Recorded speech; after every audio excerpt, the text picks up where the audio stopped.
పుచ్చపల్లి నిర్మలా గారి నాయకత్వంలో ఈ రోజున ఇంజనీర్స్ డే చేసుకోవడం అంటే ఎవరైతే నేటి బాలికలు ఇక్కడ అందరూ బాలికలు ఉన్నారు అంటే కేవలం మీరు బాలికలు పౌరులు మాత్రమే కాదు, ఈ దేశానికి భవిష్యత్తు మీరు. మీకు ఈ పెద్దలందరి సమక్షంలో ఎందుకు ఇంజనీర్స్ డే చేస్తున్నారంటే ఇటువంటి మహనీయులు సర్ భారతరత్న మోక్షగుణం విశ్వేశ్వరయ్య గారు లాంటి మహనీయులు స్ఫూర్తి ప్రదాతల యొక్క కృషి అంటే ఈ సమాజ నిర్మాణంలో వారు పడిన కష్టాలు కానీ వారి భాగస్వామ్యం వారు జీవించిన కాలంలో ఏ సమయంలో ఏం చేశారనేది నేటి యువతరానికి ఖచ్చితంగా తెలియాలి. ఎందువల్లంటే భారతాన్ని ముందుకు నడిపించవలసిన బాధ్యత మీకు ఉంది కాబట్టి ఈ యొక్క ప్రత్యేకమైన కార్యక్రమాన్ని మీకోసం జరపడం జరుగుతుంది. ఈ సందర్భంగా మానవతా సంస్థ వారందరికీ కూడా మీ అందరి కర్తవ్యాలతో హృదయపూర్వకమైన అభినందనలు తెలియజేస్తా ఉన్నాం. ఇంజనీరింగ్ అంటే ఫర్ ఎగ్జాంపుల్ మనము ఈ రోజున ఈ బిల్డింగ్ లో ఉన్నాం, అదేవిధంగా చక్కటి ఫ్యాన్లు, ఏసీలు, అదేవిధంగా ఈ మైక్, ఇక్కడ మనం చేసుకున్న సదుపాయాలు చాలా ఉన్నాయి. ఈ సదుపాయాలన్నీ కూడా ఇంజనీరింగ్ లో భాగమే. అంటే సమాజంలో అనేక రంగాలతో పాటు ఇంజనీరింగ్ విభాగం అనేది కూడా చాలా ముఖ్యమైనది, అత్యవసరమైంది. కాబట్టి దీన్ని మీరందరూ కూడా గుర్తించాల్సిన అవసరం ఉంది.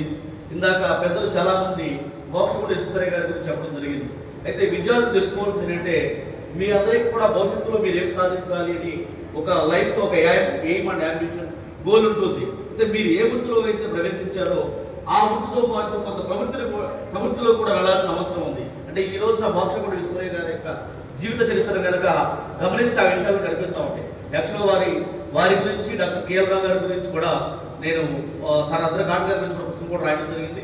సంక్షిప్తంగా బయటపడి తీసుకొచ్చాను, సమయం లేదు కాబట్టి మీకు ఉంచట్లేదు. కానీ వారు ఇంజనీరింగ్ విభాగంలో ప్రఖ్యాత ఇంజనీర్గా విశిష్ట సేవలు అందించి 101 సంవత్సరాల 7 నెలల కాలం జీవించి రచనా రంగంలోకి, అదేవిధంగా సాంఘిక సేవా రంగంలోకి, ఇండస్ట్రీస్ రంగంలోకి, అనేక రంగాల్లో కూడా ప్రవేశించారు. ఈ సందర్భంగా విద్యార్థులకి నేను చెప్పేది ఏంటంటే మీరు ఏదైనా వృత్తిలో ప్రవేశించిన తర్వాత ఆ వృత్తిలో నిష్ణాతులే కాకుండా అనేక రంగాల్లో కూడా మీకు ప్రవేశం ఉండాలి.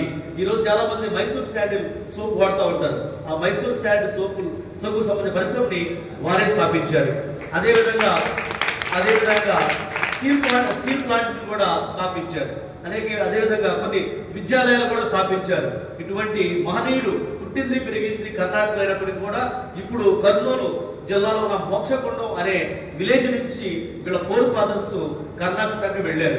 కాబట్టి వారిని స్ఫూర్తిగా తీసుకోవాలని చెప్పేసి భవిష్యత్తులో అంటే మన జీవించిన కాలంలో కాకుండా మన జీవించిన తరువాత అంటే మనకి ప్రాణం పోయిన తరువాత మన గురించి ఈ విధంగా ఎవరైనా 10 మంది మాట్లాడుకుంటున్నారంటే వారు నిజంగా సమాజానికి సేవలు అందించినట్టు, మనము ఈ భూమి మీద